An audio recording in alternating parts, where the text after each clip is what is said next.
subir mesmo. Se quiserem para passar, passa. Eu tá muito mesmo. A Eliana mandou todo mundo subir aqui, mas cadê?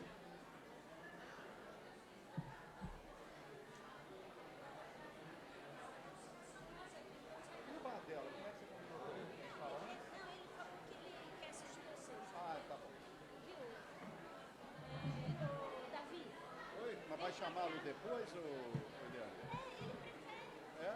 Não quer trazê-lo para a mesa de uma vez, Você não né? quer já ficar? É, tá. Davi? Fica Vamos, aqui vamos. vocês dois, ó. Senta-se lá. Eu? Não, aqui, ó. Pra Eu? ficar mais centrado. Mas quem é que vai coordenar esse negócio? Você. Você que fica no meio. Deixa eu aqui dentro. Porque lá tá a Orotilde e a Janine. Olha, Já no sentido. Viu? nossa. Vou ver se eu ponho o celular pra carregar.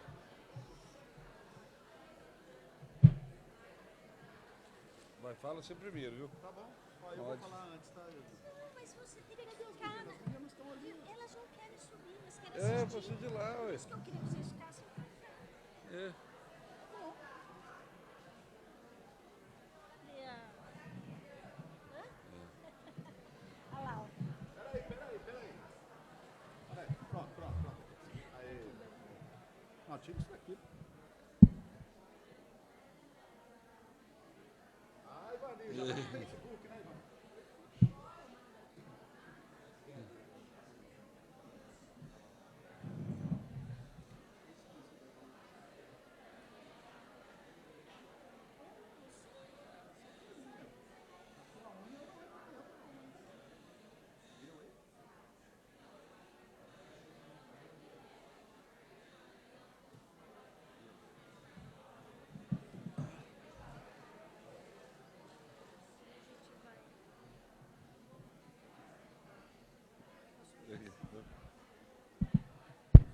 Bom, dando então continuidade ao nosso evento, já registrando a presença do Mário Bardella Júnior aqui, presente, que vai ser o último expositor e vai falar sobre as perspectivas empresariais, e as nossas queridas palestrantes, e também o Dr. Luiz Carlos Moro, estão aqui na frente, nos assistindo, então vocês têm uma responsabilidade ainda maior agora. Então, vamos começar com o professor Davi. Não? Ah, o professor Mauad, que vai... eles ambos, finalmente... Não, eu pensei de tirar a palavra dele, mas o Davi não deixou. Finalmente, professor Mauad, professor Marcelo Mauad, nosso ex-diretor, vai falar sobre desafios para o sindicalismo brasileiro. Consegui. Boa tarde a todos e a todas. Tá. A doutora Eliana está pedindo para vocês conectarem no Facebook, porque fica mais bonito na televisão, aí, no celular e tal, compartilhar e tal. Eu não sou muito familiarizado com essas coisas, não, mas parece que aumenta lá a audiência, né? Tem um troço assim. Vamos lá. Bom, gente, cumprimentar a todos e a todas aqui, naturalmente, e agradecer a presença de todos.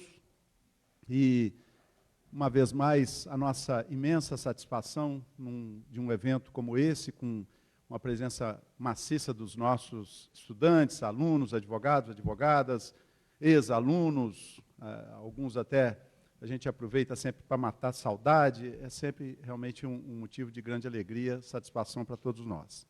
Cumprimentar a nossa querida professora Eliana, que coordena os painéis, nossa coordenadora do departamento, professora Orotilde, professor Ivani, meu querido Luiz Carlos Moro, amigo querido de longa data, que mais uma vez aqui proferiu uma daquelas conferências memoráveis, né, históricas para a nossa instituição, e para nós é um motivo, é um verdadeiro bálsamo, né, um resgate nesses tempos duros, difíceis, de muita incompreensão, de muita intolerância e tal. ouvir as suas palavras, eu diria até um pouco confortadoras neste momento, nos dando alguma esperança de que, depois dessa imensa tempestade, vai se abrir um sol radiante sobre todos nós, é o que todos nós esperamos, né? Muito bem, sem mais delongas, vamos ao nosso tema. E o nosso tema é os desafios para o sindicalismo brasileiro diante da reforma trabalhista. Eu me permitiria utilizar aqui de três indagações que eu acho que são bastante viáveis e também necessárias neste momento. A primeira delas é em relação ao movimento sindical, né? A primeira delas é se nós precisamos de sindicatos. E eu digo isso, eu falo isso porque nos últimos tempos, especialmente, nós temos ouvido, e até mesmo na campanha eleitoral, aí, um ou outro candidato dizendo que não precisa de sindicato, né? Nesses tempos duros que nós vivemos atualmente, aí, as pessoas realmente estão soltando esses fantasmas que nós imaginávamos, a nossa geração, como bem salientou o Lico, o Moro, nós imaginávamos que isso estivesse no passado, enterrado, mas estes defuntos, um pouco surpreendentemente, estão renascendo aí nesse momento difícil para a história e para a vida do país, e estão expondo essas ideias estranhas para um período democrático como nós imaginávamos que estivesse devidamente consolidado. Não está. De fato, não está. Talvez seja necessário aqui 2 palavras a respeito da origem dos sindicatos, né? Os sindicatos, embora alguns desconheçam isso, os sindicatos não são uma autorização do Estado, né? Os sindicatos decorrem de um movimento de baixo para cima de conquistas sociais. Isso remonta, naturalmente, aos primeiros momentos da Revolução Industrial, meados do século XIX, especialmente, quando os trabalhadores, àquela altura, vitimados por uma situação extremamente adversa, né, do ponto de vista das condições de trabalho. Estamos falando de uma época em que a jornada, por exemplo, era de 14, 16 horas por dia, envolvendo crianças, mulheres. Para se ter uma ideia das condições de trabalho àquela altura, a expectativa média de vida de um operário francês, em meados do século XIX, era de 36 anos de idade, né? Porque as pessoas literalmente viviam para trabalhar e trabalhavam até morrer. Era basicamente isso. Em função dessas circunstâncias, dessas condições, os trabalhadores foram à luta e conquistaram direitos. Conquistaram à custa de muito sangue, suor e lágrimas, parodiando um grande estadista aí do século XX. Sangue, suor e lágrimas foram à luta para conquistar, primeiro, o direito de lutar, que foi o primeiro direito obtido a uma tolerância por parte do Estado para a existência e os movimentos trabalhistas daquele momento, né? E, posteriormente, em função dessa conquista obtida, uma conquista, vamos dizer assim, na trilha da busca pela democracia, aí sim vieram as conquistas sociais propriamente ditas, sobretudo no século XX, principalmente no pós-guerra do século XX. Muito bem. Nós precisamos também entender que o ideário democrático, o Brasil é signatário de tratados, como o próprio o Tratado Universal de Direitos da Pessoa Humana de dezembro de 1948, e outros mais, né, a própria instituição da Organização dos Estados Americanos, a OEA, o Pacto de São José da Costa Rica, todos esses tratados que versam sobre matérias de direitos humanos, todos eles reconhecem a importância de os trabalhadores destes países membros, signatários, etc., a importância de os trabalhadores terem condições de buscar, almejar melhoria das suas condições. E, para tanto, é absolutamente necessário que existam sindicatos livres e representativos, com poder de, naturalmente, mobilizar os seus representados e desencadear pressão sobre os empregadores, visando encontrar meios para celebrar negociações, buscar consensos, né? Mas uma negociação coletiva é, acima de tudo, uma questão de poder.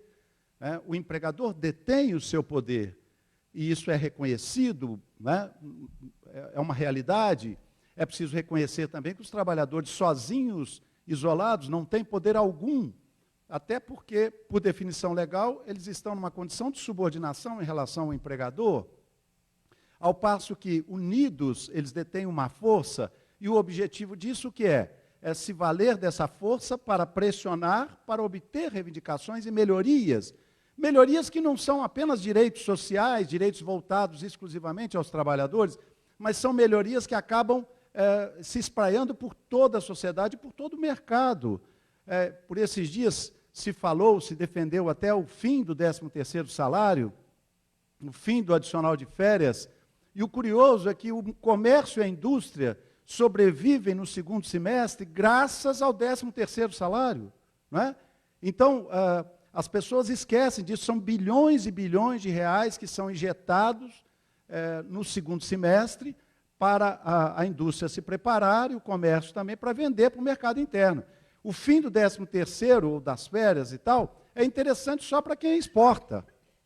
Para quem exporta para o mercado externo, aí sim, quanto menos custo para a empresa, em tese, melhor.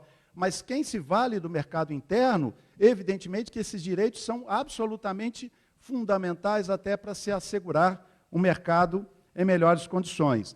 E, para encerrar essa primeira questão, só existem democracias onde existe imprensa livre, onde existem instituições livres e independentes entre si, onde existem sindicatos livres. Não há democracia sem sindicatos livres e atuantes. Então, nós, como nação, precisamos fazer uma opção. Ou nós optamos pela democracia, ou vamos para a barbárie e vamos para a ditadura, né? Que é, enfim, compartilho uma vez mais com as palavras do professor Moro. E fico alegre, muito contente com a Bianca, com a sua expressão, gostei muito. Estamos prontos. Maravilha, viu, Bianca? Porque é exatamente isso. Nós vamos ter que, uma vez mais, voltar às ruas para resistir e lutar, mais uma vez, pela democracia, né? Para que ela não seja apenas um sonho, que ela cada vez mais se mostre uma realidade. Uma segunda pergunta, voltada ao nosso tema, diz respeito à nossa Constituição. A nossa Constituição democrática reconhece os sindicatos e lhes assegura o poder de ação? É outra pergunta, em relação diretamente ao tema. A nossa Constituição, a Constituição de Ulisses Guimarães, né, a Constituição do senhor Diretas, que foi Ulisses Guimarães, a Constituição do ódio à ditadura, de expressões tão importantes e tão atuais, como o discurso de encerramento e de promulgação da Constituição de 1988, que completou os seus 30 anos ontem, é um discurso extremamente, uma vez mais, atual, realista e necessário, eu diria hoje imprescindível. E dizia o Ulisses Guimarães, àquela época, depois, ao término de uma Assembleia Nacional Constituinte, da qual participaram o povo brasileiro, as instituições, os sindicatos, as empresas, houve uma participação ativa de milhões de pessoas. E dizia Ulisses, a nação nos mandou executar um serviço, nós o fizemos com amor, aplicação e sem medo. A Constituição certamente não é perfeita, ela própria o confessa ao admitir a reforma. Quanto a ela, discordar sim, divergir sim, descumprir jamais. Afrontá-la nunca. Traidor da Constituição é traidor da pátria. Conhecemos o caminho maldito, rasgar a Constituição, trancar as portas do parlamento, garrotear a liberdade, mandar os patriotas para a cadeia, o exílio e o cemitério. Quando, após tantos anos de lutas e sacrifícios, promulgamos o Estatuto do Homem, da Liberdade e da Democracia, bradamos por uma imposição de sua honra. Temos ódio à ditadura, ódio e nojo. Amaldiçoamos a tirania, aonde quer que ela desgrace homens e nações, principalmente na América Latina. Foi a audácia inovadora, a arquitetura da Constituinte, recusando anteprojeto forâneo ou de elaboração interna, o enorme esforço admissionado pelas 61.020 emendas, além de 122 emendas populares, algumas com mais de 1 milhão de assinaturas, que foram apresentadas, publicadas, distribuídas, etc. Então, nós temos a nossa Constituição democrática, que é resultado de um pacto celebrado pela sociedade brasileira. E isso é absolutamente decisivo, que nós lutemos, acima de tudo, pela Constituição, porque ela nunca correu tanto risco como corre hoje. E isso parece ser contraditório, porque estamos às vésperas de uma eleição. Mas é de fato, a depender do que acontecer, a Constituição estará certamente correndo grave risco. Muito bem. Princípios constitucionais que são fundamentais nos tempos atuais, né? Estado democrático de direito. Lembrando que democracia não são apenas eleições. Democracia é distribuição de renda. E não dá para falar de distribuição de renda sem reconhecer a importância que os sindicatos exercem para justamente obter essas conquistas sociais. Dignidade humana, valores sociais do trabalho. O artigo 3º, que já foi lembrado aqui pelo Moro, construção de uma sociedade livre, justa e solidária, garantir o desenvolvimento nacional. Que tipo de desenvolvimento? Apenas aumento do PIB? Ou o IDH, o Índice de Desenvolvimento Humano? Qual é o melhor para se apurar um verdadeiro desenvolvimento de uma nação? Promover o bem de todos, sem preconceito, etc. Liberdade de associação, direito assegurado nos incisos 17, 18, 19, etc., do artigo 5º, cláusula pétrea da Constituição, função social da propriedade, a garantia da propriedade e a segurança se justificam, claro que sim, mas há uma contrapartida, há uma fatura social, né? A propriedade deve atender à sua função social. Isso está no artigo 5º, 23, está no artigo 170, inciso 3, lá na ordem econômica, quando vai tratar justamente do direito econômico, da organização dos empreendimentos econômicos, das empresas, etc. E, finalmente, justiça social e garantia de direitos sociais. Isso são valores, princípios consagrados na nossa Constituição, na nossa lei maior. Diante de tudo isso, agora sim, penso eu, nós temos como responder à terceira questão. A reforma trabalhista, quais os impactos e desafios para o sindicalismo? São imensos os impactos, né? E os desafios não menos importantes. O primeiro desafio, nitidamente, é o que nós podemos extrair, é o de resistir ao ataque, porque nós estamos sob ataque. Os direitos sociais e trabalhistas estão hoje sob forte ataque, né? Em função de uma precarização sem referências na história, sem parâmetros na história, né? Com uma terceirização ampla e geral, sem controle praticamente algum em relação a ela, né? Com direitos como o contrato de trabalho intermitente também totalmente sem controle algum por parte da legislação em relação a isso, né? E os sindicatos, então, premidos pelas circunstâncias, sem uma sustentação financeira. Ontem mesmo aprovou-se uma nova lei que retira recursos dos sindicatos nas ações que tratam sobre substituição processual. Os honorários assistenciais deixam de ser canalizados para os sindicatos. Enfim, mais um ataque desferido contra as finanças dos sindicatos, com o propósito nítido de enfraquecê-los e, desta forma, facilitar a vida das empresas aí, do ponto de vista da imposição de algumas condições e redução de direitos, sobretudo, né?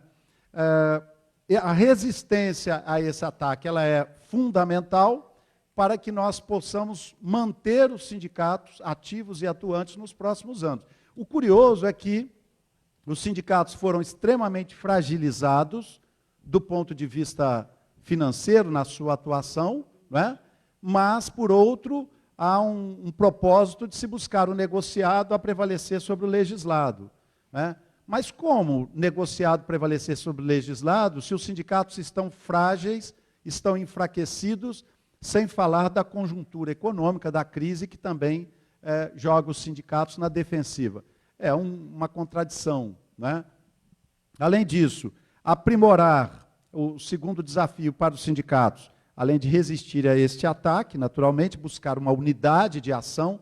É evidente que nós precisamos de uma reforma sindical, de um modelo mais moderno, e aprimorar essa reforma, mas não foi o propósito das mudanças que se deram no ano passado, né? O objetivo da reforma trabalhista foi efetivamente o de precarizar, reduzir direitos, né? Muito bem, mas o primeiro desafio, resistir ao ataque, buscar a unidade, mobilizar os sindicatos, manter a defesa dos interesses dos trabalhadores. Na verdade, os sindicatos deverão se reinventar para poder se manter nessa trincheira da defesa dos direitos trabalhistas. O segundo desafio para os sindicatos é aprimorar esse modelo de defesa dos interesses dos trabalhadores, proteger empregos, né? Proteger a condição do emprego, porque hoje há essa tendência à pejotização, ao trabalho autônomo, outras formas de trabalho sem qualquer tipo de garantia, proteger os direitos dos trabalhadores contra abusos, como o da jornada de 12 por 36, sem intervalo, as jornadas extenuantes, etc., banco de horas por acordo individual, enfim, formar aí um conjunto de ações por parte dos sindicatos, justamente para resistir e manter os direitos trabalhistas. E, por fim, nesse tempo bastante curto que nós temos, nós destacamos a negociação coletiva, né? Na feliz expressão do professor Amaury Mascaro, negociar para o sindicato é como respirar para o ser humano. O sindicato existe para negociar, né? Agora, só negocia bem quem tem poder, quem tem força para negociar, tá certo? Senão vira um arremedo, vira uma farsa. E para negociar bem, o sindicato tem de reunir essas forças. Ele tem que estar inserido no seio da categoria, da classe trabalhista, ativo, atuante, uma categoria mobilizada. Um dirigente sindical muito antigo aqui dos metalúrgicos do ABC sempre falava, o sindicato não precisa fazer a greve, basta ter o poder de fazê-la, né? Basta, portanto, exibir a força necessária para fazer um movimento que possa pressionar o empregador. Neste caso, o empregador senta e negocia. E ao sentar e negociar, qual é o compromisso de todos? Costurar consensos, construir consensos, que sejam interessantes para a empresa, mas também sejam interessantes para os trabalhadores. Essa é a ideia geral. Como todos nós sabemos, a reforma trabalhista trouxe o negociado prevalecendo sobre o legislado, 611A, combinado com 611B, com um sindicato forte, o negociado deve prevalecer sobre o legislado. O problema é que nós temos muitos sindicatos frágeis no Brasil. Daí a importância de uma reforma sindical verdadeira, com bons propósitos, como deve ser.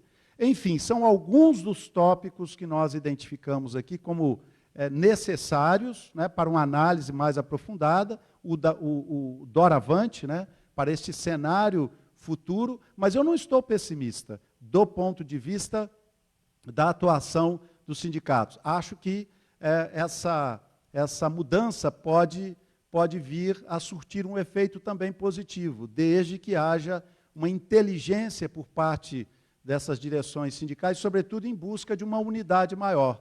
Essa unidade de ação ela é decisiva para fortalecimento dos sindicatos. Para terminar, lembrando aqui a expressão do Dr. Moro, eu queria apenas dizer que, do ponto de vista da elaboração das leis, me lembrei aqui do Otto von Bismarck, né?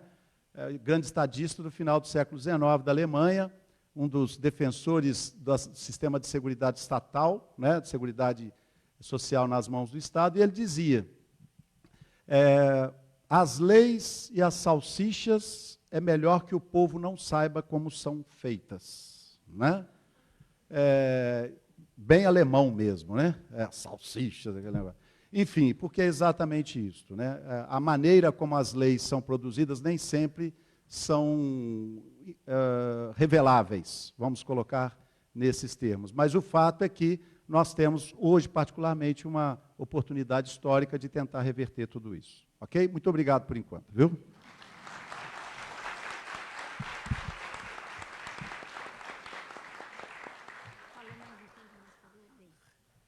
Bom, já vou passar para o professor Davi, então. Boa tarde a todos os presentes, os professores, professor Helena, professor Mauad, os professores da casa aqui presente, meu querido amigo Luiz Carlos Moro, o Mário Bardella. Rapidamente, porque nós temos pouco tempo e já estamos avançados no horário, eu vou só pontuar algumas questões que eu vejo importantes. Há um ano atrás, nós estávamos aqui reunidos nesse mesmo local, no primeiro simpósio sobre a reforma, tentando diagnosticar o que mudaria no sistema sindical, no sistema trabalhista como um todo, na Justiça do Trabalho, com a reforma que estava para começar a acontecer. Né? Porque ela entrava em vigor no dia 11 de novembro, e nós estávamos há poucos dias disso, e precisávamos de ter um diagnóstico. Né? E os professores da casa aqui fizeram uma análise sobre uma hipótese do que poderia acontecer, do que a visão que a gente tinha, que nós tínhamos sobre a reforma como um todo.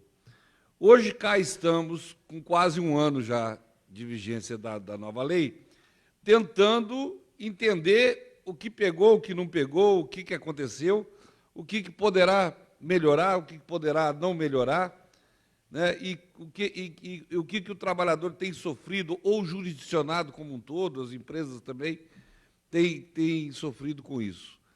Muito bem, eu diria assim, como magistrado, como desembargador no tribunal, a grande alteração que nós já sentimos foi no campo do direito processual. O campo do direito, porque como o processo, o TST já ditou as regras do que entraria em vigor a partir do dia 11, do que entrou em vigor imediatamente e qual o efeito e qual a modulação disso, nós já temos mais ou menos desenhado no processo do trabalho a questão da sucumbência, a questão da liquidação dos pedidos. Então, são questões que já estão mais ou menos delineadas e que têm gerado como consequência aquele quadro que foi passado aqui pelas professoras Erotilde e pela professora Ivani, a diminuição drástica do número de ações. Né? No campo do direito individual, e aqui no campo do direito do coletivo também, quer dizer, no campo do direito material, a questão ficou um pouco solta para se formar a jurisprudência com o tempo. O que eu tenho percebido é que, nos pontos principais da reforma, e aí que é onde envolve o sindicato, que é a questão da contribuição, que se tornou obrigatória e facultativa, a questão da negociação coletiva, da prevalência do negociado sobre o legislado, sobretudo nesses dois pontos, que ainda teria a questão relativa à representação interna, à regulamentação do artigo 11, mas essa eu ainda não vislumbrei nada relevante nesse um ano para cá. Mas, sobretudo, desses dois pontos, eu queria destacar o seguinte, e começo pela questão da contribuição. Nós, há um ano atrás, apontamos aqui, e eu me lembro de ter dito isso, de que a reforma trazia algumas inconstitucionalidades nesse ponto. Né? E apontamos uma inconstitucionalidade formal e algumas inconstitucionalidades de ordem material. A inconstitucionalidade de ordem formal foi enfrentada pelo Supremo e já está superada, porque o Supremo disse que não é inconstitucional.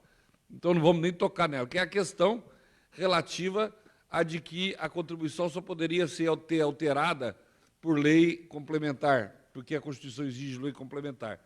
Esse é o aspecto formal, o Supremo já disse que está superado, que pode, então não vamos entrar. No aspecto material, eu vejo alguns problemas que me parecem de difícil solução, embora agora a gente começa a apontar para um horizonte.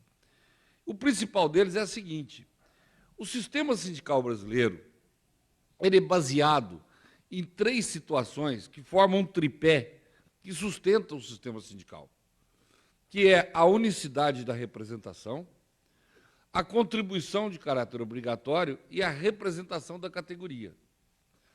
Ou seja, existe um único sindicato, não pode ter 2, que recebe uma contribuição de caráter obrigatório, ou recebia uma contribuição de caráter obrigatório, para representar a categoria toda, associados e não associados. Se você mexe num desses tripés, num desses pés, você mexe na estrutura toda. Não tem como você mexer num isoladamente. E o que o governo, o que a reforma tentou fazer? Alterar apenas um lado. Quando ele diz que a contribuição passa a ser facultativa e deixa de ser obrigatória, passa a ser facultativa, mas continua o sindicato representando a categoria toda e continua sendo único? Não, então deveria ter o sindicato a oportunidade de representar apenas aqueles que pagam, ou que se dispõem a pagar, e o trabalhador ter a possibilidade de escolher outro sindicato que se dispõe a representá-lo, como ele bem quer. Quer dizer, não houve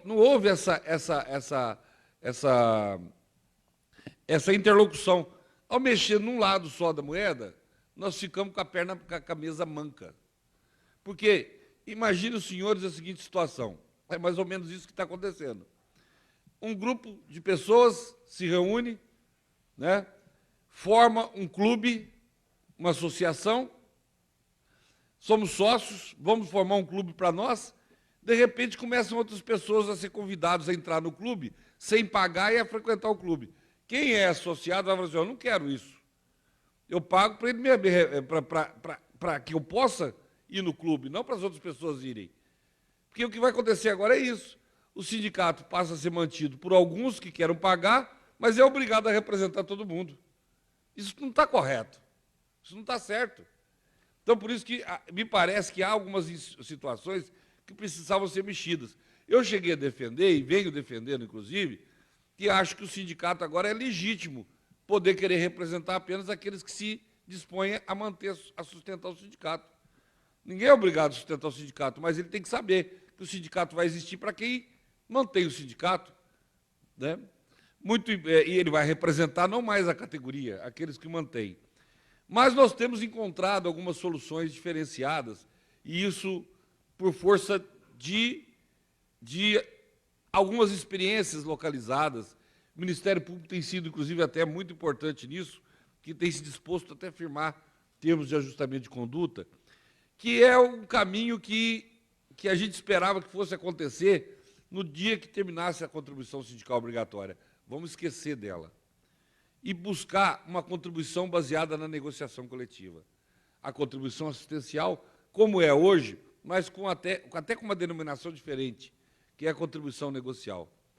Já tivemos vários casos, e a Justiça tem sido receptiva nesse sentido, aqui na 15ª Região, de contribuições que vêm substituindo a contribuição sindical obrigatória, aprovadas em assembleia, porque não há forma específica para isso, que vai se cobrar de todos os beneficiários da negociação, dando o devido direito de oposição àqueles que não quiserem pagar, poder se opor à contribuição. Mais ou menos como era antes do precedente 119, nos termos do antigo precedente 74. E o sindicato passa a ter a responsabilidade de conquistar essa categoria, né, de explicar para ele que é importante ele valorizar o sindicato, porque o sindicato passa a ser representante. Porque nós não poderíamos aceitar o fim de uma contribuição sem a necessária ou sem uma contrapartida para que o sindicato possa sobreviver. Porque senão ia acontecer o quê? Ia acontecer aquele dilema em que o professor Mauad começou no início da sua palestra. Precisamos de sindicato? Para que o sindicato? Né? Será que precisamos? De repente, não podemos entender que não precisa mais de sindicato.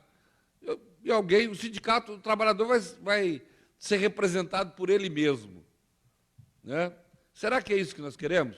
Se nós queremos ainda um órgão representativo que possa lutar pelo direito dos trabalhadores no âmbito da empresa, valorizando o sindicato, nós temos que ter um meio de sustentação financeira para o sindicato. Talvez o caminho seja esse, Mauad, né, da contribuição assistencial no lugar da contribuição sindical. Nós estamos muito no início e muitas propostas irão surgir. Não pode haver abuso. Né? Na hora de se cobrar uma contribuição, de se aprovar numa assembleia, você aprovar dentro dos princípios da razoabilidade, da proporcionalidade, né? Não havendo abuso, eu acho que os sindicatos vão poder resolver esse dilema. O outro fator que eu acho que vai acontecer para o futuro é que, com a sustentação financeira através de contribuições espontâneas, nós vamos ver uma situação inversa. Até aqui nós estávamos vendo a fragmentação dos sindicatos, a criação de vários sindicatos. O que eu acho que vai acontecer é a união dos sindicatos e a busca de ter sindicatos mais fortes, mais representativos. Né? Então, eu acho que vai diminuir muito o número de sindicatos no futuro. E isso talvez seja muito bom, porque vai trazer mais força, mais representatividade. O outro ponto que eu queria destacar, e aí é o segundo ponto apenas que eu quero dizer antes de terminar de falar, é a questão da negociação. Porque o eixo central da reforma é a questão da prevalência do negociado sobre o legislado. E ficou bem claro para nós que ali, na reforma, existia um desenho, né, todo armado para prejudicar o trabalhador. Porque prevalecer o negociado sobre o legislado, ninguém é contra. Todos nós somos a favor, desde que você mantenha direitos mínimos, desde que o sindicato, desde que o trabalhador possa se socorrer, né, de uma forma a que não perca os seus direitos conquistados ao longo de muitos anos. E o que acontece? Nós temos um rol de direitos sociais no artigo 7º, resguardado por um princípio que está no caput, que é o princípio da vedação do retrocesso social. Eu não posso permitir uma negociação coletiva que venha retirar direitos, ou que venha diminuir os direitos. Eu tenho que permitir uma negociação que vise a melhoria da condição social do trabalhador, que é a premissa que está no caput do artigo 7º. E aí existia uma coisa muito interessante. Antes da reforma acontecer, o judiciário vinha permitindo a negociação, até permitindo a redução de alguns direitos, desde que houvesse em troca ou uma compensação de outros direitos não garantidos. Eu até me lembro de ter contado aqui no ano passado o caso da usina de açúcar lá de Pernambuco, onde as horas in itinere foram trocadas por uma série de outros benefícios que eles não tinham, porque as horas in itinere estavam dando briga entre os trabalhadores, porque eles estavam recebendo valores diferenciados. Alguns moravam perto da usina, outros mais longe, dava valores diferentes. Um direito legislado que foi retirado em troca de direitos outros que não existiam. Mas existia uma compensação de direitos. O que a reforma não garante é isso, porque o que aconteceu na reforma que está aí em vigor? O artigo 611-A elenca o rol de situações que podem ser negociadas e que vai prevalecer sobre a lei. O 611-B elenca aquilo que não pode ser negociado para retirar direitos. Pode ser negociado para melhorar. O que já significa dizer que o 611-A pode negociar para retirar. E o parágrafo 2º do artigo 611-A diz claramente que a inexistência de cláusula compensatória não invalida o negócio jurídico. Quer dizer, nós estamos numa situação em que pode se negociar e se retirar direito e não precisa de dar nada em troca, que a negociação é válida. Então, foi armado um esquema para permitir uma negociação precarizante. Né? Se o sindicato não estiver preparado, vai acabar acontecendo. Até porque essa negociação não vai precisar de ser feita pelo sindicato. Sabe por quê? Porque a representação interna que está para ser, que foi regulamentada nos artigos 510A a 510D, poderá ser estruturada dentro da empresa, sem a participação do sindicato, porque o sindicato foi retirado do contato com essa representação, vai sofrer a interferência empresarial e a empresa vai poder montar essa representação para negociar do jeito que ela quiser, ao seu bel prazer. Quer dizer, um instrumento de luta da classe trabalhadora que foi conquistado há muitos anos para trazer benefícios para os trabalhadores pode estar sendo usado contra ele.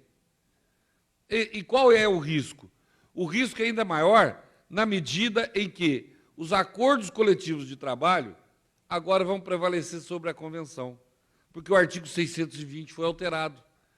As condições previstas em acordo coletivo prevalecem sobre a convenção coletiva sempre. É a previsão da prevalência da norma mais específica sobre a mais geral. Quer dizer, nós estamos na seguinte situação. Além do negociado prevalecer sobre o legislado, o negociado mais específico prevalece sobre o mais geral. E esse mais específico pode ser feito dentro da fábrica com a representação interna, sem a presença do sindicato. Porque a norma que não permitia que a representação interferisse no sindicato, que era o 510E, que estava na medida provisória, não foi aprovada porque a medida provisória caducou. Então, nós estamos numa situação perigosa nesse sentido.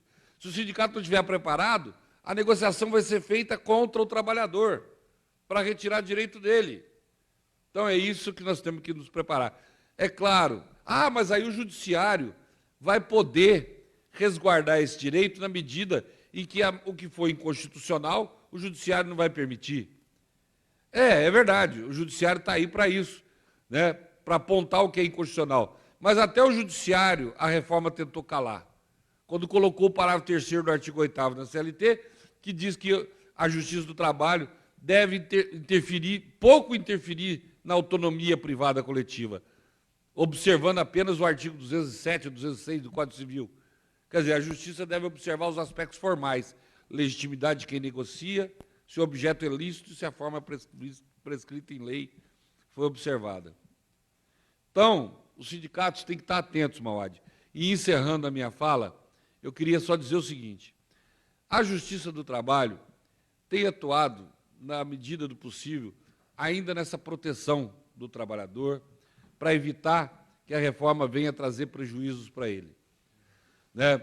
O nosso Tribunal Regional do Trabalho, aqui em São Paulo, implantou uma inovação agora, recentemente, nós estamos em mudança, inclusive, de direção, de permitir, no caso dos dissídios coletivos, e isso é importante dizer isso para os sindicatos, informar isso para os sindicatos, de que a sessão de dissídio coletivo, que o dissídio coletivo já está um pouco esquecido, até por conta da necessidade de comum acordo, ela está agora podendo fazer também acordos extrajudiciais. Não precisa ter um processo para tentar levar ao Poder Judiciário. Você pode levar o seu problema, extrajudicialmente ela vai funcionar. E na semana passada, né, nós tivemos um caso inédito, que foi a transformação de um dissídio coletivo em arbitragem pública coletiva, num processo que teve a participação da desembargadora Ivani Contini Bramante, como relatora, e pela primeira vez no Brasil, a arbitragem pública. Eu sempre falei para meus alunos que a arbitragem no Brasil não existe, agora existe, porque a desembargadora Ivani fez existir. Né? Então, a arbitragem pública passa a fazer parte também da possibilidade do nosso Tribunal Regional do Trabalho. São mecanismos para tentar resguardar o direito do trabalhador e tentar dar um mínimo de suporte para os sindicatos para evitar que essa reforma não venha a prejudicar ainda mais do que até aqui já prejudicou o trabalhador brasileiro. Muito obrigado, boa tarde.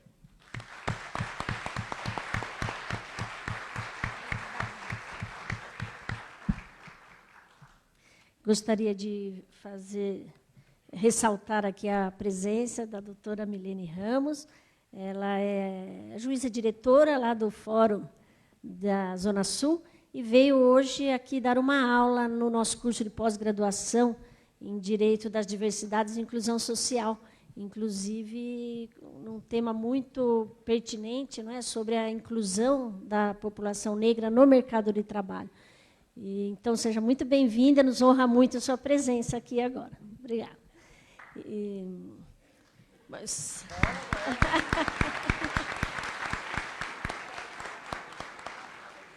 Ela que já é considerada uma professora festejada aqui do nosso curso de inclusão social.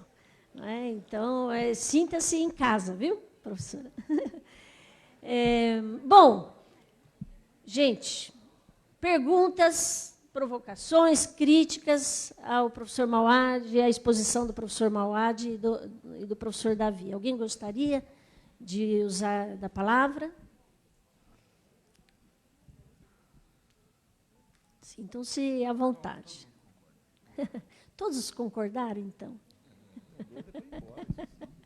Ele não falou o que ele gosta, né? Porque um é, como que é? Caipirinha, outro é... Ele é queijo, os dois aqui. Né? Mineiro, né? Pão de queijo, queijo. Uma cachaçinha. Aí, ó. O queijo com a cachaçinha. Aí, ó. Bom, sendo assim, eu vou dar sequência à nossa próxima reflexão, que será feita pelo nosso grande amigo Mário Bardella Júnior, que eu convido a fazer parte aqui da mesa. Passa ali.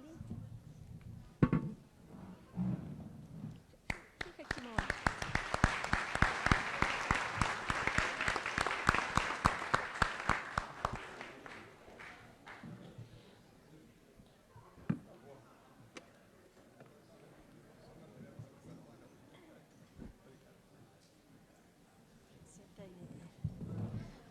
Bom, por que nós convidamos o Mário Bardella e também convidamos o Luiz Carlos Moro a fazerem parte dessa nossa reflexão? Porque no primeiro simpósio, o simpósio do ano passado, os facilitadores do simpósio foram todos professores da casa.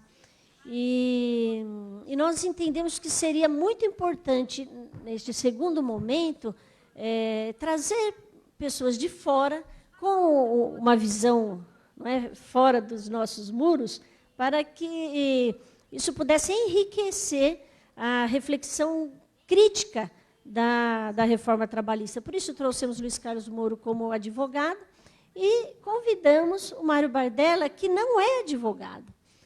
E é um profissional que sempre atuou como executivo de grandes empresas, como coaching, como um conselheiro, não é, das empresas e empregadores, no sentido de enfrentar os desafios que a legislação trabalhista e também de outras áreas impõe às empresas. Nós acabamos entendendo que seria muito enriquecedor nós termos na nossa reflexão hoje a visão de alguém que está assessorando e que assessorou as empresas, não é? Para que, enfim, para que ele possa fazer um contraponto, tá bom? Então, é com esse intuito que nós recebemos o Mário Bardella, que, além disso, é um ser humano fantástico, tem um trabalho muito interessante também junto à população carente e também na formação de profissionais de recursos humanos. E tenho certeza que o Mário Bardella vai enriquecer a nossa tarde hoje. Então, Mário Bardella, passo imediatamente a palavra para você. Muito obrigado. Boa tarde a todos. Eu quero agradecer bastante o convite feito por esta casa, de onde tantas brilhantes mentes saíram formadas e atuam no cenário brasileiro. E, ao mesmo tempo que eu agradeço a casa, através do convite da doutora Eliana, grande amiga nossa, eu também quero parabenizar todos os presentes aqui, principalmente a vocês, alunos, que estão aqui atentamente observando. Quero agradecer e parabenizar também os conferencistas que nos precederam aqui neste momento, não é? Mas eu acho que eu preciso fazer aqui uma confissão. Vocês imaginem um representante do mundo empresarial, ou do pensamento empresarial, talvez, do mundo empresarial, não posso dizer que eu seja isso, não é? sendo convidado para vir a um fórum de juristas, de profissionais do direito, onde possivelmente o que eu vou colocar aqui vai conflitar com muitas coisas que aqui foram ditas, né? Então eu falei, poxa, não posso ir sozinho, porque eu acho que eu vou ser, vou ser apanhado. Então eu convidei minha esposa para vir comigo, porque eu não encontrei mais ninguém que quisesse vir para cá. Cada colega que eu convidava, ele falava, eu não. Então, mas brincando um pouquinho, para a gente ter um clima bastante informal, extrovertido para a nossa conversa, a abordagem que eu vou procurar fazer aqui hoje é dentro do propósito, que é contribuir com algumas reflexões. Evidentemente, eu vou pedir a todos que, por alguns instantes, se abstenham do direito de raciocinar como profissionais do direito. O convite que eu vou fazer é que, por alguns instantes, façam um pequeno esforço para imaginarem-se sentados na cadeira de um gestor de empresa. E os casos que nós vamos aqui relatar são casos reais. Nos meus mais de 30 anos de profissão, ora como negociador, já sentei muito em mesas de negociação, até com o apoio da doutora Eliana, negociei bastante com sindicalistas aqui da região do ABC, sindicalistas do Partido Comunista em São Paulo, na época que eu trabalhava no metrô. Conhecemos a vivência das negociações sindicais, né? Respeitamos profundamente, temos grandes amigos sindicalistas que até hoje nos ligam, nos telefonam, porque nós conseguimos estabelecer uma relação equilibrada de respeito mútuo, não é? Conhecendo também os problemas dos investidores, né? Eu selecionei aqui alguns casos e vou apresentá-los como uma abordagem de fatos, né? E não vou, porque não estou aparelhado, eu não tenho o conhecimento filosófico, não tenho conhecimento doutrinário do direito, não tenho conhecimento das normas do direito, então eu não tenho condições de identificar e fazer diagnósticos de causas dos fatos que eu vou colocar aqui. A contribuição que eu vou procurar trazer é apresentar alguns poucos fatos, dado o tempo que nós temos, que são verdadeiros, vivenciados por mim em algumas empresas, não é? E deixar aos senhores aqui presentes a contribuição para uma reflexão, vis-à-vis a reforma trabalhista que está aí. Pode ser que alguns já estejam até endereçados, pode ser que alguns até já estejam resolvidos, eu creio que nem todos, alguns não estão, mas que nós procuremos, de alguma maneira, com a ótica do empresário, com a ótica daquele que investe, com a ideia de ter uma atividade econômica legítima, saudável, não digo dos empresários predadores, esses nós não estamos aqui considerando, nós estamos falando dos empreendimentos que são saudáveis, os empreendimentos que geram emprego, os empreendimentos que geram progresso, os empreendimentos que empregam pessoas, sustentam famílias, né? Com essa ótica que nós possamos identificar cada um desses casos aqui e, seguramente, os senhores, vocês, com todo o aparato de conhecimento que têm, poderão, com muito mais precisão do que eu, diagnosticar as causas. Já adianto que muitas das causas do que eu vou relatar aqui estão na própria empresa, muitas vezes por incompetência, por indeficiência de saber lidar. Mas o fato é que ele ocorreu de alguma maneira e isto trouxe dificuldades. Eu gostaria de iniciar relatando aqui para todos uma situação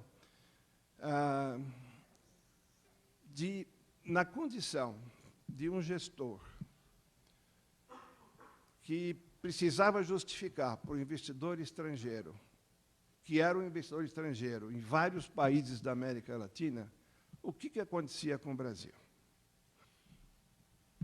Tem alguns números aí, espero que todos consigam ler, não sei se eles estão grandes o suficientes, não é? Aqui nós temos, dentro da organização que eu militei por alguns anos, não é? Os negócios existentes nos vários países da América Latina e inclusive, na base americana, que era a sede. Aí nós temos o número de funcionários, de empregados que existia em cada unidade de negócio. E na linha de baixo nós temos o número de processos trabalhistas em cada um desses países.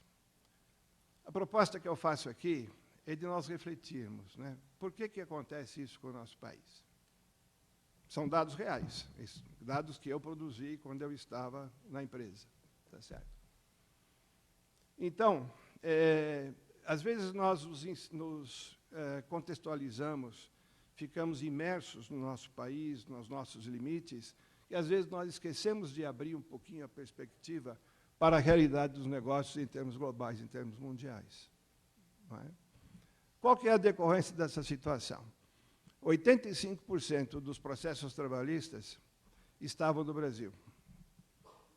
A relação que existe de processo por empregado é impressionante. Não é? Melhor do que eu, cada um de vocês pode dizer quais são as causas. Seria que são os advogados de porta de sindicato? Também tem. São as reivindicações que são feitas sem base, aquelas reivindicações que falam, vamos pedir o que a gente puder, porque vamos jogar a rede para ver o que vem. Né? É aquela demanda que provoca uma negociação? Qual a causa? Os senhores do direito vão poder dizer melhor do que eu, mas esse é o fato real.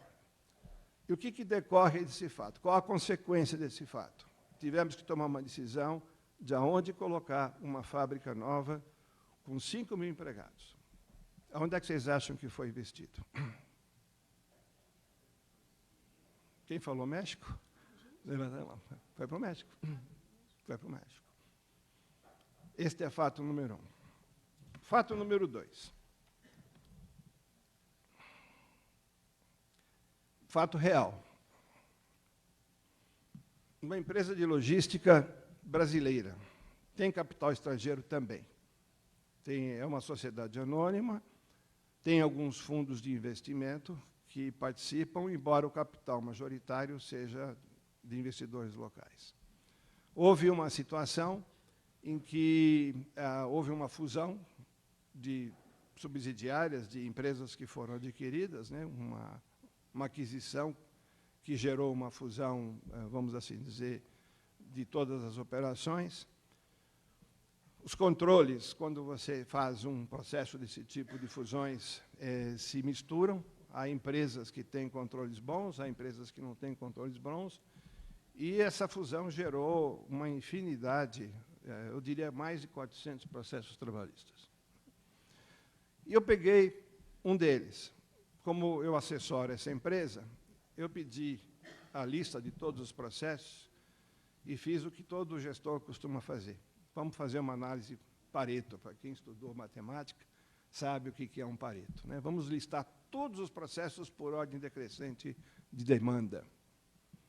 Nós encontramos, na segunda classificação, eu depois explico por que segunda classificação, uma demanda de um motorista que fazia entregas, tipo courier, essas entregas que são feitas na cidade, que tem um salário registrado de R$ 3.745 mensais, uma demanda de R$ 2 milhões depois de 2 anos e meio de atividade.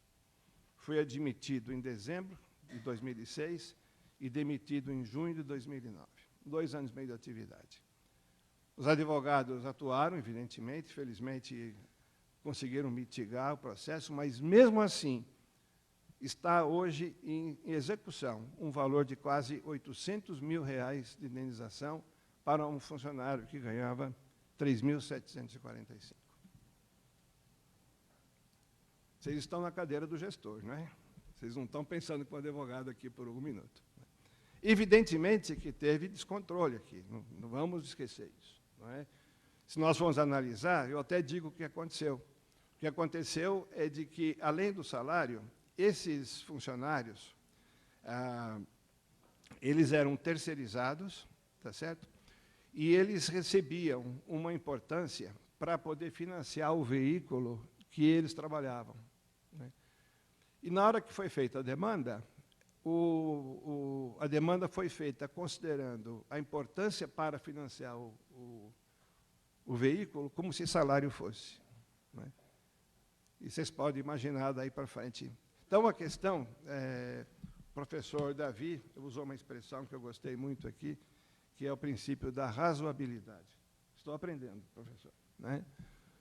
Isso não me parece ser razoável. Aconteceu, está em execução, né? Pensem no investidor, de novo, estrangeiro. Quer dizer, na hora que ele tiver que investir aqui, porque isso é dinheiro que sai, não é um, são inúmeros casos. Assim. Outro fato que eu gostaria de... esses pontos de interrogação que eu coloco, isso é cacuete de coach, viu? Coach tem que fazer muita pergunta, né? Então, a gente está aqui perguntando. Tem bom senso nisso? Né? Tem erros, claro que tem. Mas eu apreciei muito a consideração que as professoras Erotilde e Ivani fizeram quando inverteram a pirâmide. Sabe? Aqui está um exemplo clássico disso. Prevaleceu a norma, né? Mas o fato e o fundamento foi esquecido nesse momento. Precisamos realmente de parabéns pela análise. Eu acho que nós vamos ser os únicos que vamos concordar aqui nesse evento. Outra consequência. Tivemos uma negociação com uma empresa metalúrgica aqui de São Bernardo. Os empregados solicitaram redução no tempo da refeição. Iniciativa dos empregados. Iniciativa das comissões internas dos empregados. Nos procuraram. Nossa recomendação, procure o sindicato. Vamos sentar todos e vamos ver como é que nós conseguimos nos compor nesse sentido. Os sindicatos aqueceram porque viram a legitimidade do pedido. Os empregados queriam sair um pouco mais cedo. Foi celebrado um acordo coletivo.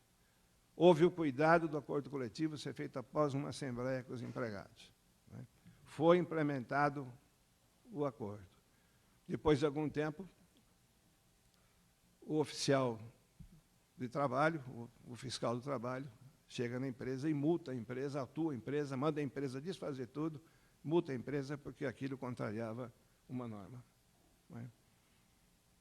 Vocês continuam na cadeira do gestor, não é? Então, outro fato. Uma microempresa aqui da nossa região, do ABC, ela é uma empresa de mão de obra temporária. E como empresa de mão de obra temporária, a rotatividade funcional é muito grande. São profissionais do tipo da limpeza, da vigilância, não é? E esses profissionais, eles, com uma frequência muito grande, forçam uma demissão ou pedem demissão e retornam para os seus estados de origem. É conhecido nesse ramo de negócio essa prática. Não é? O que acontece? Depois de algum tempo, eles constituem e entram com uma reclamação trabalhista na cidade que eles se encontram. Não é? E eu não sou jurista, evidentemente, mas fui atrás disso. Eu fui saber, mas isso é possível? Não é? O que acontece? Eu aprendi. Né? A gente estudando, a gente aprende. Artigo 651 da Consolidação da Lei do Trabalho. Isso não pode acontecer. O empregado tem que compor a demanda no local onde ele trabalha. Né? Mas a justiça aceita isto. E qual o problema que essa empresa, microempresa, um microempresário tem com centenas de demandas dessa natureza ao longo do tempo? Porque como as demandas têm um processo muito grande, tem um lapso de tempo muito grande, acaba se acumulando. São dezenas, centenas de processos. Ela tem que constituir advogados no outro estado, agora nós temos uma possibilidade do preposto estar flexibilizado, mas ela tem que mandar preposto. Né?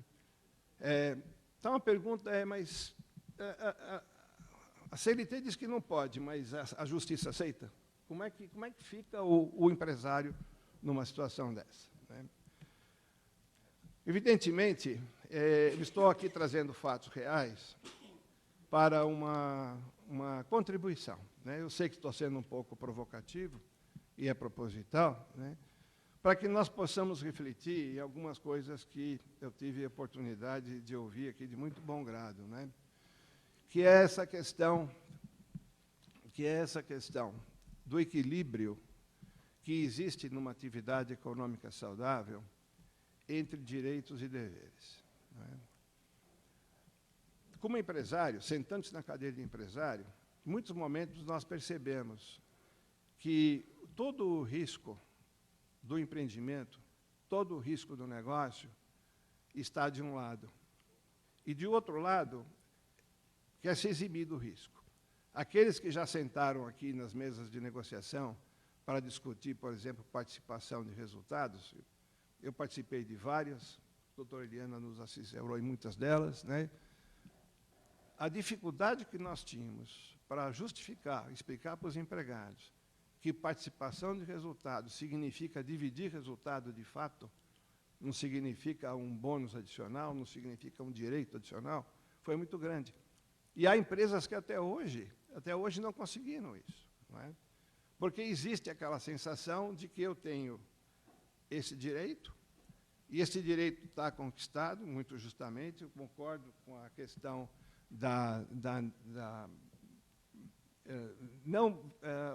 regredir direitos conquistados, até porque nós mesmos sentamos em mesas para concedê-los, não é? O que acaba acontecendo é que, ao longo do tempo, passa-se a ter um desequilíbrio. E eu chamo aqui a atenção, principalmente para o microempresário, eu chamo a atenção para a empresa pequena, né? Onde a legislação é a mesma da grande empresa. O poder de superação, o poder de barganha que uma grande empresa tem, sem dúvida, é muito maior. Até porque ela tem decisões de negócio muito mais importantes, muito mais significativas para fazer. Mas o pequeno empresário, ele quase que se iguala, na realidade, com o nível funcional dos seus próprios empregados, né? E, no entanto, ele tem que responder pelos riscos do negócio, ele tem que correr todos os riscos de uma possível má interpretação legal, jurídica, e depois ser penalizado pelas normas, que, de alguma certa forma, o pegam na curva lá adiante, não é? O que leva esse pequeno empresário, muitas vezes, a evitar a contratação. Será que uma parcela, nós sabemos que o nível de desemprego que nós estamos vivendo hoje é decorrente de vários fatores econômicos que não está aqui no caso. Mas eu, particularmente, acredito que uma pequena parcela disso deve-se à preocupação e os riscos inerentes à contratação de alguém hoje em dia. Nós temos aqui alguns fatos. O meu estímulo, minha contribuição aqui foi convidá-los a refletir a isso, né? Quem conhece melhor a reforma trabalhista pode fazer assim mesmo, e entre vocês a pergunta: em que medida que esse equilíbrio pode ser proporcionado? Não existe emprego se não há atividade econômica. Atividade econômica, seja ela de fins lucrativos ou sem fins lucrativos, que também existe, não é? Ela é inerente às economias. A atividade econômica depende de mercado, de oferta e procura, não é? E você ter uma atividade econômica participando no mercado de oferta e procura, você está correndo riscos de, muitas vezes, se preparar, se equipar, né, em termos de equipamentos, de infraestrutura, quadros funcionais, para fazer frente a uma possível demanda que pode não acontecer, né? Como é que nós fazemos o equilíbrio dessas coisas, né, numa economia saudável? Por isso que eu acredito que a reforma trabalhista, e concordo com muitos dos contraditórios que foram aqui colocados, em especial este do sindicato, que ele perde a legitimidade diante de toda a categoria, porque ele só está recebendo de uma parte da categoria. Parênteses, na América do Norte, onde eu trabalhei por um período, é exatamente como o professor Davi falou. Ali os sindicatos, eles só representam os funcionários que são associados e pagam. Isso traz uma complicação, porque uma grande empresa, muitas vezes, vai ter que negociar com 10, 15, 20 sindicatos, porque cada categoria está constituída, ela vai negociar com aquele. Mas tem esse senso de justiça de que aquele que está pagando, aquele que se associou ao sindicato, ele está ali representado. Ele tem até o direito de dizer: eu não quero me associar ao sindicato, eu não preciso de um sindicato que me represente. Até esse direito ele tem. Mas não tem esse desequilíbrio, que foi bem apontado aqui, de que, ok, eu não pago, mas na hora que eu preciso fazer uma reclamação, eu corro no sindicato. Quer dizer, essa realmente é uma questão que, com o tempo, nós precisamos equacionar. Então, há muitas coisas na reforma trabalhista que apresentam essas contradições. Acredito que existam coisas que até, muitas vezes, trazem dúvida com relação à própria constitucionalidade, mas como representando o empresário, que tem a questão do gestor, que nós precisamos de uma mudança, nós precisamos. Eu volto aqui ao primeiro slide, né? Que nós temos uma pergunta: como é que nós vamos fazer para mudar esse quadro dessa quantidade de processos que existem e que nem em outro lugar do mundo tem? Alguma coisa precisa ser feita. E se nós pensarmos que a humanidade evolui, né? Se nós pensarmos que determinadas normas, conceitos de hoje, amanhã podem ser diferentes, né? Uma vez eu aprendi no direito do trabalho que no Código de Hammurabi já existia, os professores devem saber disso, eu aprendi com os professores isso. Que no Código de Hammurabi tinha uma determinada sentença ali que dizia que o construtor que construísse uma casa e a casa caísse e matasse alguém, aquela vítima a família vítima tinha direito de matar o construtor. Quer dizer, isso está lá, um direito, não é, professor? Está certo? Está ali. Perfeitamente. Agora, que derivou depois para o olho por olho, dente por dente, né? Mas está lá no Código de Hammurabi, né? E hoje, depois de, na época dos fenícios para cá, nós estamos falando de que em 3.000 anos, 4.000 anos, nós íamos ficar com aquela lei. A evolução é necessária. Se nós temos uma consolidação do livro de trabalho que já é antiga, ela precisa ser aperfeiçoada, tem que ser mexida, com o devido equilíbrio, com o devido cuidado. A imagem do tripé que foi aqui colocada pelo professor Davi é muito correta, porque nós não podemos simplesmente fazer um remendo e desequilibrar o todo. Nós precisamos ter, mas nós também temos que pensar que em alguma coisa, né, alguma mudança, algum equilíbrio, para podermos mudar situações como esses fatos que estão aqui, é absolutamente necessário.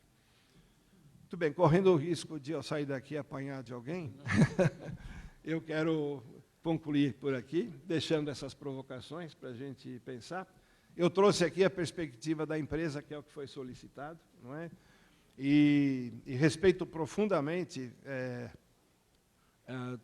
todo esse trabalho que está sendo feito. Parabenizo mais uma vez a faculdade, a professora Eliana e os docentes aqui por essa iniciativa. Reitero os meus parabéns aos alunos que estão aqui participando disso, e a gente sente que a plateia está atenta, não é? E acho que todos nós estamos aí diante de um grande desafio como sociedade, de trazer melhorias nesse conjunto todo, não é? Não se trata mais de dizer que tal segmento da sociedade tem que resolver, ou tal segmento da sociedade tem que resolver. Nós temos que resolver isso de alguma forma, para que nós tenhamos uma condição de desenvolvimento em todos os sentidos, o econômico, o IDH, né? De tal maneira que a gente continue, como coletivamente, através do voto, através da democracia, construindo um país melhor para a gente trabalhar e para a gente viver. Agradeço a atenção de todos, muito obrigado.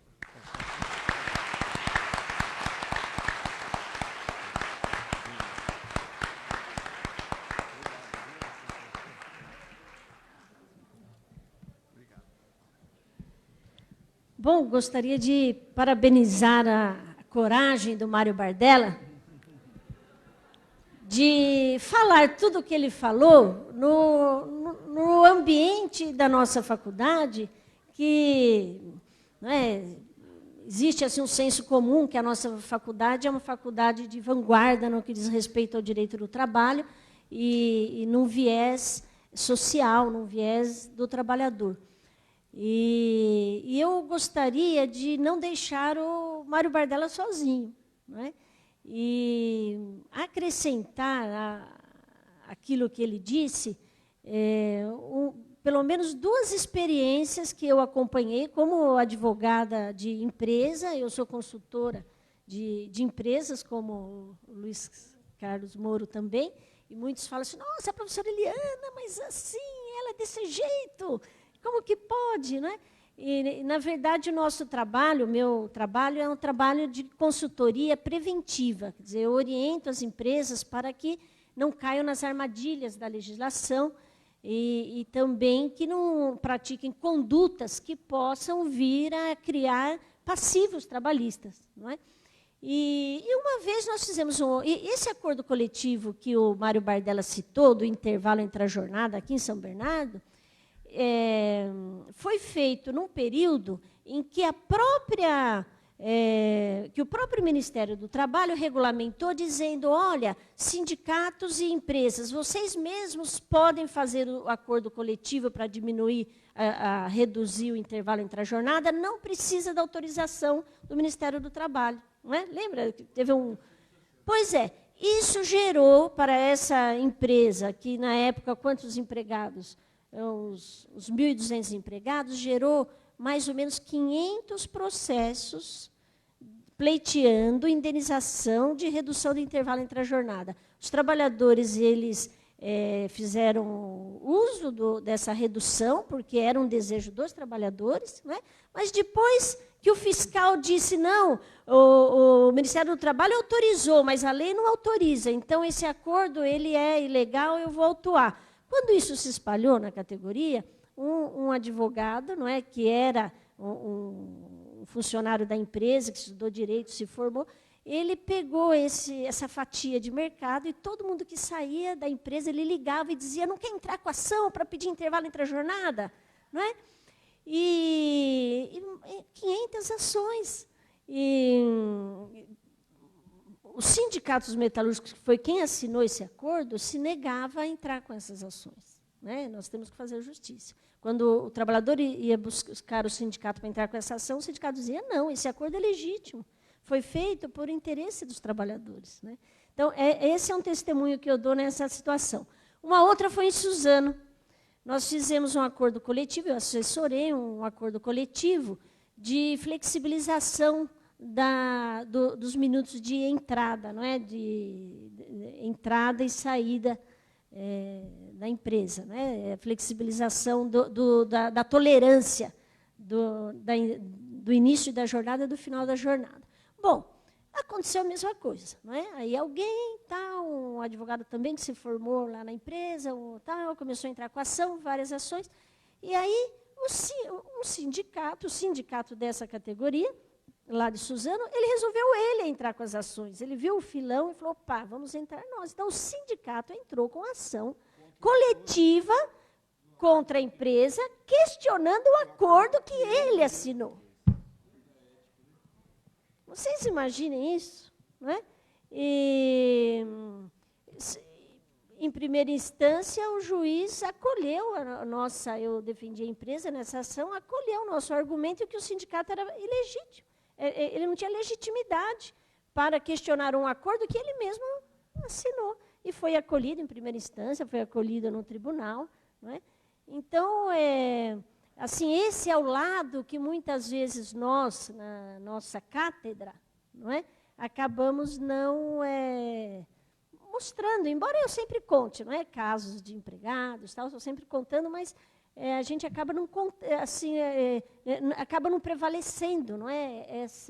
A cadeira do empresário, e o Mário disse aqui, não é? O empresário do bem, não é? Não é aquele empresário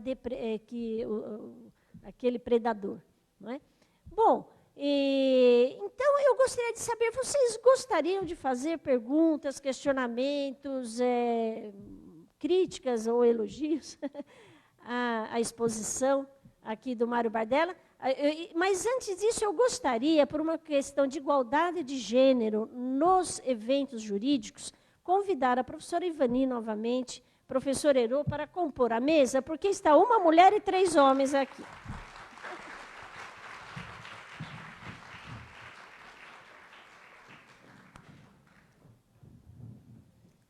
Alguém gostaria, dos alunos, dos participantes, fazer algum questionamento, fazer alguma pergunta? primeiro vamos ver aqui os alunos. Pois não? Seria possível...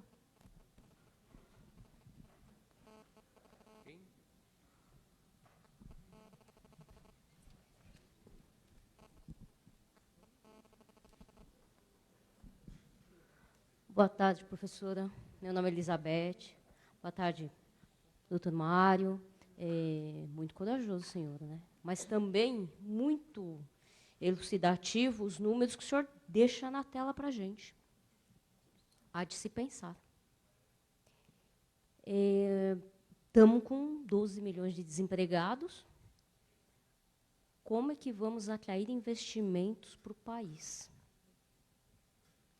O que podemos ajudar, ou pelo menos mudar nosso pensamento, não perdendo direitos sociais, mas atraindo empresariado. Outra coisa também, somos campeões de acidentes do trabalho. Como é que a gente vai equacionar tudo isso aí? A que custo nós teremos que pagar? Como diz a professora Ivani, como é que a gente vai... a perda de um dedo, a perda de um pai de família, não há dinheiro que pague.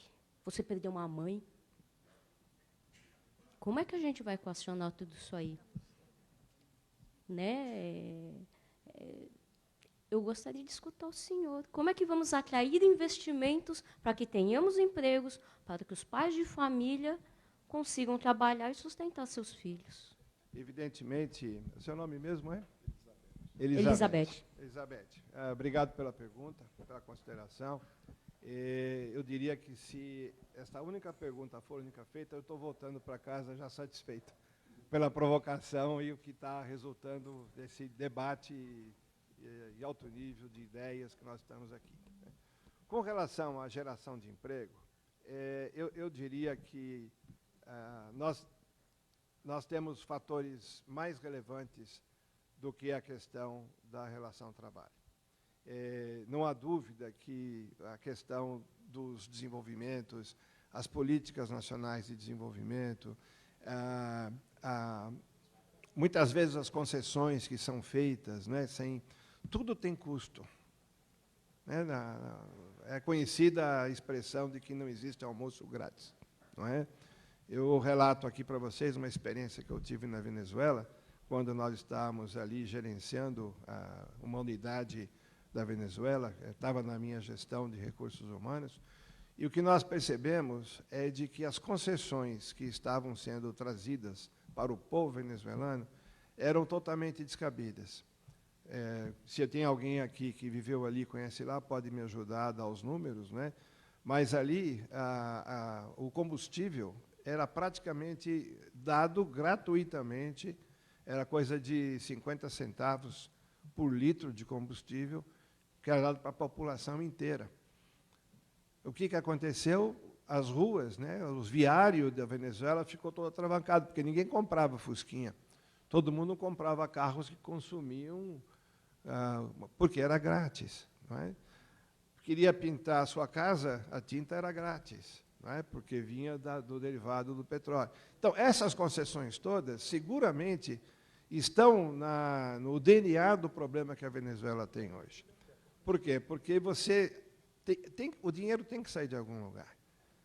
O governo ele precisa recolher impostos, ele tem que ter políticas sociais. Ninguém é contra uma política social. Veja países mais adiantados, que são exemplos fantásticos disso, de quantas concessões, né? Os países nórdicos, o Canadá, quantas benesses que o governo traz, mas há um equilíbrio, porque ele tem a arrecadação de imposto. E a arrecadação de imposto vem da atividade econômica. Né? Se não tivermos alguma coisa equilibrada, né, e aí a questão da legislação trabalhista faz parte, tem a sua contribuição a dar nesse sentido. Não é a única contribuição evidente. Não é? Nós temos a questão da corrupção, nós temos a questão, muitas vezes, da gestão pública não ser uma gestão eficaz, não é? A descrença que muitas vezes nós temos nos serviços públicos por problema de gestão. Existem muitas coisas que nós temos que consertar. Agora, o outro ponto que foi levantado, que é a questão do acidente de trabalho, eu particularmente, isso é pessoal, portanto, sujeito a bastante críticas, evidente, não é? Eu particularmente tenho uma convicção de que uma das razões para isso é que o trabalhador é sempre considerado vítima e nunca corresponsável. Na América do Norte, onde eu trabalhei por um período, ali existia uma investigação para cada acidente do trabalho, para saber se o funcionário descumpriu uma norma ou se ele foi acidentado por uma falta de previsão, de treinamento adequado do funcionário. Se a empresa tivesse responsabilidade por não ter treinado direito, por não ter os sistemas de proteção adequados, a empresa era penalizada e altamente penalizada, para que nunca mais repetisse aquilo. Agora, se o empregado fosse responsável por não ter observado uma norma, ele não tinha direito nenhum. Ele corresponde. Então, eu acho que esta tutela que, às vezes, nós temos presente na legislação, ela provoca desvios assim. Às vezes, nós temos que responsabilizar as pessoas pelas suas atitudes também. Esse é o único comentário que eu faço. Se isso é bom ou é ruim para o nosso país, não sei direito. Mas eu vi isso e a gente sente que ali as pessoas tomavam mais cuidado.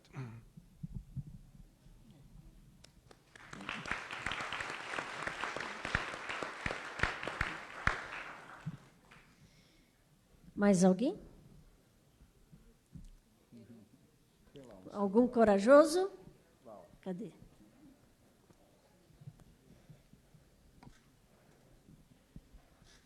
Eu gostaria, primeiramente, de dar os parabéns, porque realmente demonstra bastante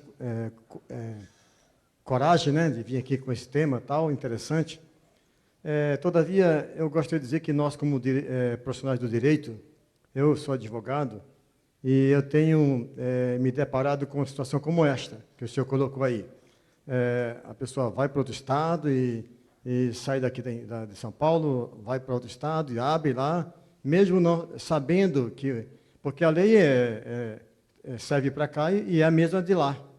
Então, se não pode de cá, também não pode de lá. Então, eu tenho vivido isso em um processo no direito da família. A pessoa tumultua claramente o processo, e eu gostaria de chamar aqui a nossa responsabilidade, de todos os acadêmicos que aqui se encontram, para que tenham maior responsabilidade quando for entrar com o processo, né? E não apenas meramente para tumultuar um processo, só para ganhar dinheiro, porque isso é uma responsabilidade. Você trabalhar com o cliente, mostrar para ele que ele tem direito ou não tem direito, é uma questão de justiça, uma questão de ser verdadeiro, é uma questão de ser humano. Antes de tudo, nós temos que ver isso. E eu gostaria de deixar uma pergunta para os senhores. A questão da justiça gratuita, como fica? Obrigado.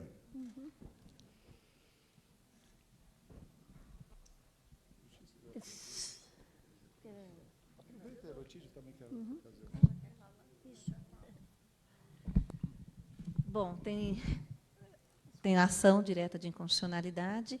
Por enquanto, está 1 a 1. Um ministro dizendo que a lei do jeito que está é válida, é constitucional, e o ministro Fachin dizendo que é flagrantemente inconstitucional porque veda o acesso à justiça.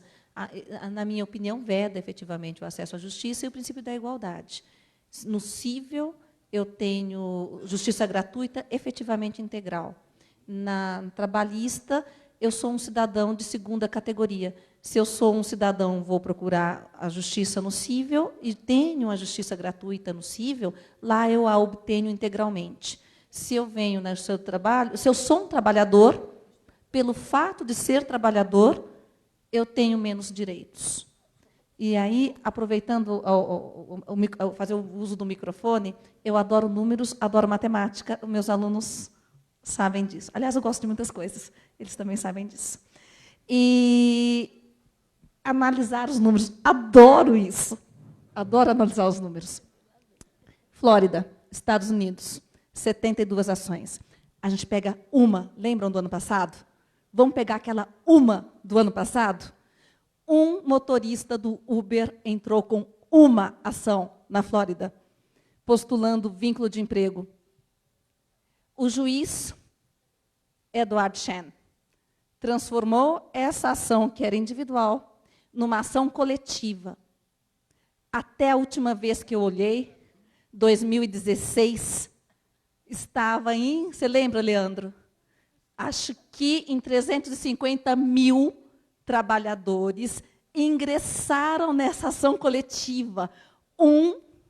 Uma ação representando 350 mil trabalhadores. Multiplica 72 por 350 mil. É sensacional o número de trabalhadores que teriam beneficiados. Então, não sei se vocês conseguem entender. Não é a vedação do acesso à justiça. É o sistema da justiça. Então, às vezes, eu não consigo comparar estados, países, com sistemas jurídicos diferentes. Eu acho assim, tá zero, mas estou dando um exemplo. Uma pessoa entrou com uma ação que beneficiou 350 mil. Nessa ocasião, quando nós discutíamos isso na sala de aula, uma aluna me trouxe uma ação de verdade, uma class action de verdade, em que ela estava já no Brasil, morando já há algum tempo, ela estava no 3º ano da faculdade aqui no Brasil, e ela foi chamada para ingressar numa ação. Ela não precisa nem sequer ir até lá. Eu acho que era Ellen o nome da aluna. Alguém lembra o nome dela? Era Ellen. Ela não precisava sequer ir para lá. Ela preenchia um formulário pela internet e ela já ingressava na ação que estava em tramitação nos Estados Unidos. O sistema norte-americano é fantástico de acesso à justiça.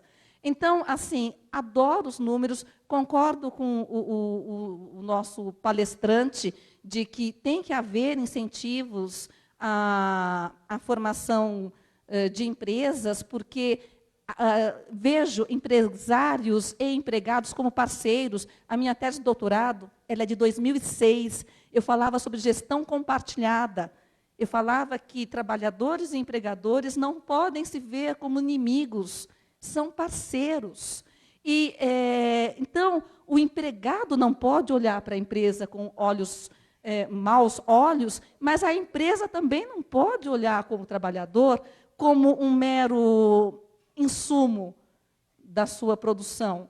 Então, assim, não enxergo, eu estava falando com a Ivani agora, tinha escrito, não enxergo o trabalhador como o grande vilão na hora de gerar empregos e na hora de gerar investimentos aqui no Brasil.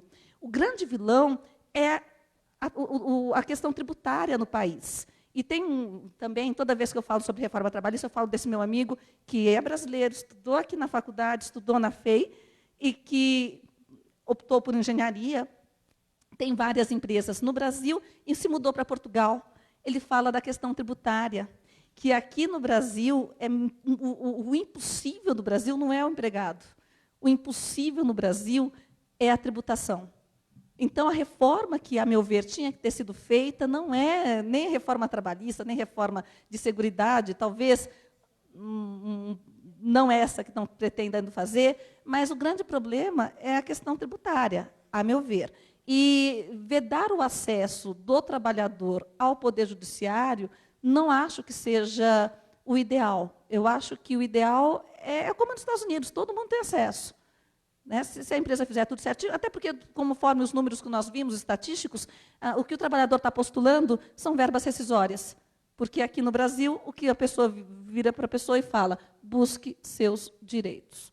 E a pessoa vai buscá-los. Mas, desculpa, era a minha opinião. Juliana, só para acrescentar um ponto, a professora Erotilde comentou sobre o problema da reforma tributária, que é enfim, problema recorrente. E eu reputo um segundo problema também, que é absolutamente decisivo para esse quadro distorsivo que, por vezes, a gente se depara com ele, que é o problema da insegurança jurídica. Né? A insegurança de existir um acordo coletivo, existir uma portaria do Ministério do Trabalho, mas, ao mesmo tempo, existir uma súmula de jurisprudência do TST determinando o pagamento e afastando essas normas. Né? Querer ser mais realista do que o próprio rei. muitas vezes, neste caso da redução do intervalo entre a jornada, nós, sindicatos e a empresa, acabávamos nos defrontando com problemas. Os trabalhadores entravam com abaixo-assinado, se dirigiam ao sindicato, pressionavam, a empresa acabava cedendo, eram inicialmente beneficiados, mas depois vinham as ações individuais. E a reforma trabalhista ela tem um problema sério, porque, em função de inconstitucionalidade, violações de convenções, etc., ela acaba induzindo o empresário de boa-fé a erro. A gente tem alertado isso em sala de aula, o parágrafo 2º do artigo 457, quando fala de prêmios e abonos, etc., que podem ser instituídos e pagos, segundo a reforma trabalhista, sem qualquer critério. Então, contrata um trabalhador, acerta com ele um fixo de um salário mínimo, acima disso é abono ou prêmio. Habitual, mas que não incorpora, nem integra, nem gera efeitos para fins previdenciários, nem nada. O empresário embarca nessa de boa-fé, porque está escrito na norma, e gera um passivo monstruoso, porque é flagrantemente inconstitucional, 201, parágrafo 11 da Constituição. Né? E não é só aí, existem vários pontos da reforma que, embora a reforma sinalize para um lado, aquilo viola a ordem jurídica vigente. Aí depois se atribui, muitas vezes, uma responsabilidade à Justiça do Trabalho, de zelar pela Constituição, etc., cumprir a lei e gerar um passivo trabalhista. Para encerrar, o diálogo social é a única forma de resolver isso. Diálogo empresas, sindicatos, com contratos coletivos com segurança jurídica para resolver esse tipo de problema. Não há outro, porque a legislação ela não consegue, num país como o Brasil, de dimensões continentais, resolver todas as minúcias e os problemas e os detalhes. Tem que ser via negociação coletiva. Não é? Agora, para existir a negociação coletiva, o sindicato tem que estar em condições de negociar. Mas isso é uma outra história para um outro simpósio. Muito obrigado, parabéns pela conferência. Viu? Quer responder alguma coisa? E é interessante essa questão do diálogo. Não é? Esse é um problema seríssimo, porque quando as empresas aqui em São Bernardo precisam negociar com o sindicato como dos metalúrgicos, não é até uma atividade prazerosa. Não é? Mas os sindicatos metalúrgicos não é a regra. Não é? E é difícil quando as empresas têm que negociar, o Mário sabe disso, com sindicatos que não levam à mesa os interesses dos trabalhadores, mas muitas vezes interesses próprios, particulares, e a contrapartida não é a base do direito, mas de outros interesses, não é? Sem querer ser muito expressa. Então, hoje, nós não temos sindicatos em condições de dialogar como nós temos aqui em São Bernardo. Não é? E eu não estou falando do Brasil afora, estou falando aqui, Grande São Paulo. Nós pegamos os sindicatos que nós temos aí, são poucos aqueles que realmente são legítimos e estão a fim de dialogar. Então, é difícil essa tarefa do empresário do diálogo, viu, Marcelo? É bem difícil. Dar um exemplo aí, não quero me estender muito. Mais um minutinho, apenas para corroborar estas falas do professor Mauad e da professora Eliane. Há algum tempo atrás, eu fui convidado pelos representantes do Sindicato dos Metalúrgicos aqui de São Bernardo para ir a um encontro de empresários na região de Sorocaba, para relatar a experiência que nós tínhamos no chão de fábrica com as comissões de fábrica. O nosso relacionamento e a melhoria que existiu no ambiente de trabalho, no entendimento entre os representantes, entre os dirigentes sindicais e a fábrica, foi exemplar, a ponto de que eles se sentiram assim seguros e confortáveis de pedir que um empresário fosse, num evento sindical, relatar a experiência que nós tínhamos, e nós fizemos de muito bom grado. Mas eu também tenho que dizer que o dirigente sindical que estava alocado à nossa fábrica, ele também teve a coragem de ajudar a empresa a dispensar todos os representantes que estavam incutidos nas CIPAs, porque eles estavam denegrindo o próprio sindicato. Eram empregados que entravam com droga na fábrica, eram empregados que entravam armados na fábrica, e nós ficávamos reféns dessa situação. Os gestores ficavam com receio de tomar qualquer posição maior que está ali. E foi quando, não quero citar nomes, por razões políticas aí, foi quando nós nos reunimos com a direção do sindicato e pedimos que isso fosse resolvido. E eles resolveram. Destacaram um dirigente sindical correto, simples, mas correto, e nos ajudou. Nós demitimos todo mundo com a participação do sindicato, porque ele também entendeu que aquilo estava prejudicando, porque era uma questão de tempo para fecharmos a fábrica aqui em São Bernardo. E o sindicato atuou corretamente nisso. Então, essa relação, essa negociação que o professor Mauad e a Eliana acabou de colocar aqui, é realmente o caminho, né? Agora, as normas, como foi citado, precisam ser revistas, de um lado e de outro, porque há incompatibilidades, há incongruências, e essa é uma construção que o tempo vai... O que eu peço, né, é que nós não façamos extremos nessa história. Não é tudo contra nem tudo a favor. Precisamos encontrar o meio termo de diálogo, resolver aquelas que estão equivocadas, como esta que o professor Davi acabou de colocar, flagrantemente não atende, como outras que atendem e que também não devem ser demonizadas por causa disso. E devemos encontrar um meio termo e, com diálogo, né, nos compormos nessa questão. Termino por aqui, que eu não quero me estender demasiado, e reitero meu agradecimento aqui à casa pelo convite. Muito obrigado.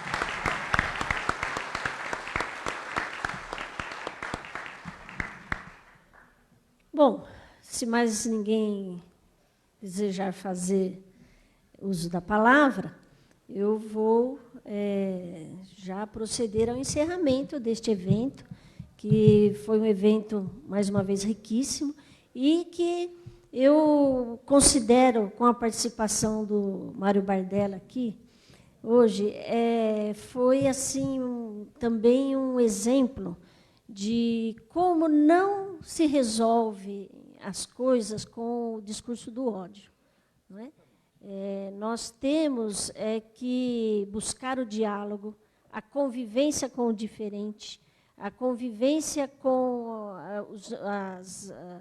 as várias ideias e várias tendências políticas, religiosas, e, enfim, de todas as outras diversidades que estão presentes na nossa sociedade. Temos que conviver ouvindo o outro, como o Luiz Carlos disse, né? Temos que nós temos 2 ouvidos justamente para ouvir mais e falar menos, né? Então, temos que aprender a ouvir, temos que aprender a respeitar, porque só assim nós vamos crescer na nossa consciência crítica, não é? E só assim é que nós vamos fazer um Brasil melhor, que é o que nós desejamos para nós, para a nossa família, para toda a sociedade, e, em modo especial, para os trabalhadores, que são aqueles que hoje mais estão sofrendo a crise ética, econômica, política, que estamos vivenciando aí na atualidade. Conclamo a todos de pensarem muito bem, refletirem muito bem. Amanhã é um dia muito importante na nossa vida, para o nosso país, e nós não podemos nos omitir, e temos que fazer a coisa certa, fazer a coisa direita, com consciência, não é? E é isso que eu desejo a todos. Agradeço demais a presença dos mais de 500 alunos aqui que nos acompanharam. Agradeço também todos aqueles que estão nos acompanhando pelo Facebook. Obrigada, Mário Bardella. Obrigada, colegas. E até o terceiro simpósio, né?